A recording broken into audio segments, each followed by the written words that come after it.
Now, do you think steroids, and you know, when they talk about, is that kind of a mandatory thing that they have just to keep up with? Well, it's a person, that becomes a personal choice of what you ingest in your body.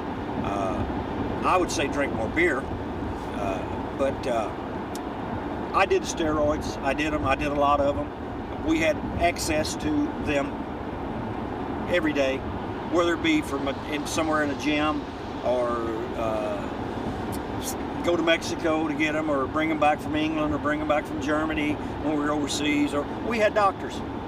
There was a Canadian doctor that gave them to us in Canada, multiple dosages. It was why he's not in prison, I do not know. There was at least, let me count, at least 8 or 10 doctors across America that were giving them to us.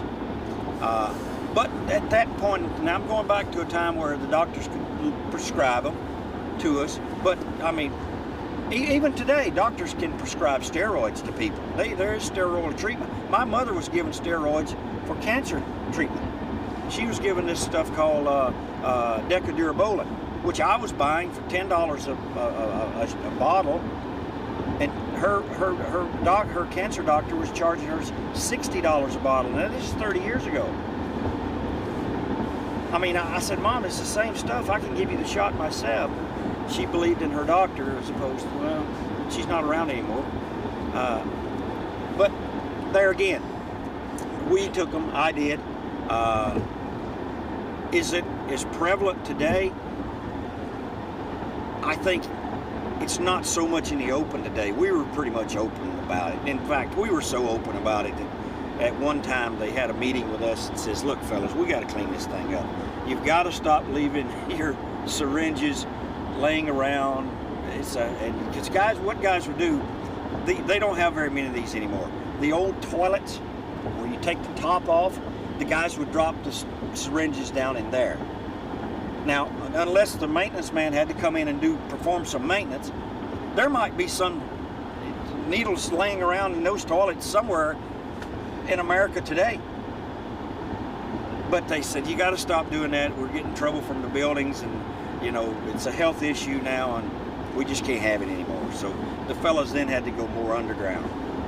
How did it make you feel when you're on steroids? It's a different feeling. You have a, it depends on which kind you take. Now, I don't want to get into that because that's a whole new documentary.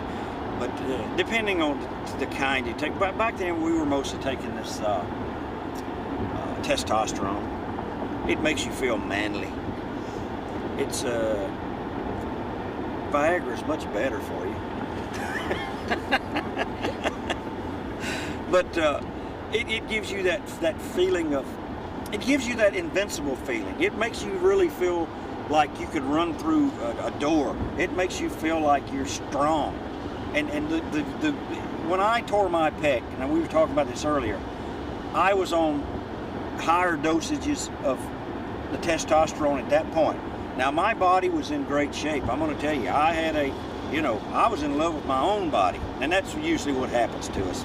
We fall in love with our own body when you take that stuff, because you start seeing things about your body you've never seen before. And so I was in love with my body to the point where, man, I'm looking great now. And I can show you photos. There's not too many of them around, but there usually is one on a baseball card we had, and I was standing pointing like this, and the arms hanging there, and the chest is out. I'm all shaved down and tanned. Oh boy. But it gives you that feeling, and at that point I was in a gym and I started working out, training like hard, heavy weights. And about a week later, I just raised my arm up to clothesline a fella, and my whole pectoral muscle just fell out right. It came right out. Now when I see the fellas getting torn muscles in the wrestling, I know what they're doing. What about you just don't start tearing muscles for no reason. Yeah. What about drugs and alcohol? Is there a lot of It was now, nah. These kids are ready to play video games. They want to drink bottled water, play video games, talk about their match.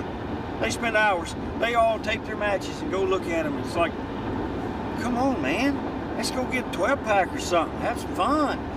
You know, they don't do it anymore. They don't. I never see uppers or downers or a little bit of marijuana still around, but not much.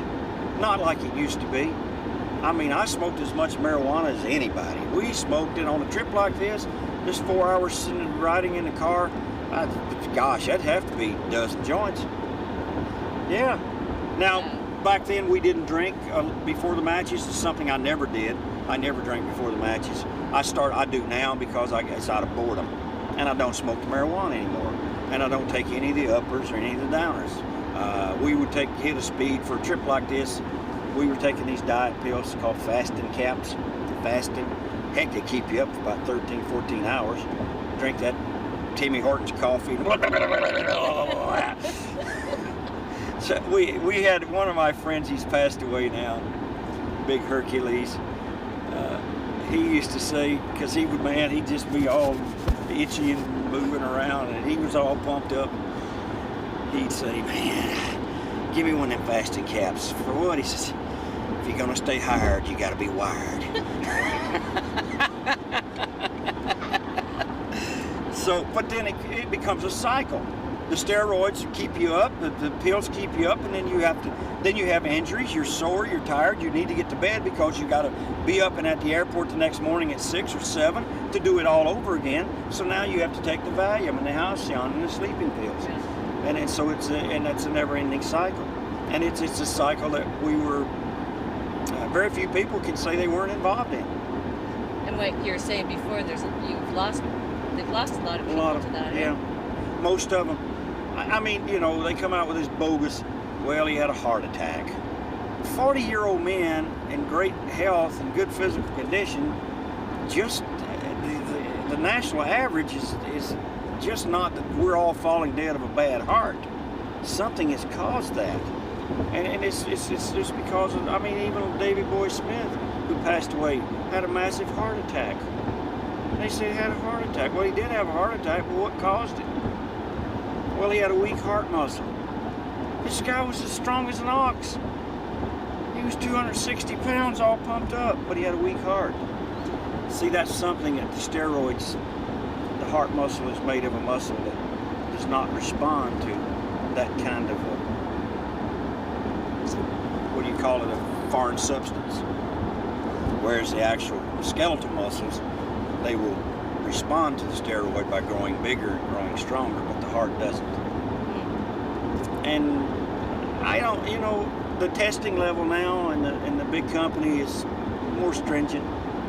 Guys are afraid. The young guys are definitely afraid because they are the first ones to be tested. Say the young fellas in the locker room tonight, they're all wanting to look good and get the job. So if they get called up tomorrow to go down to the Fed, they'll probably get drug tested tomorrow if they got called up. So they have to, you know, be pretty careful. That's the difference in now and back then.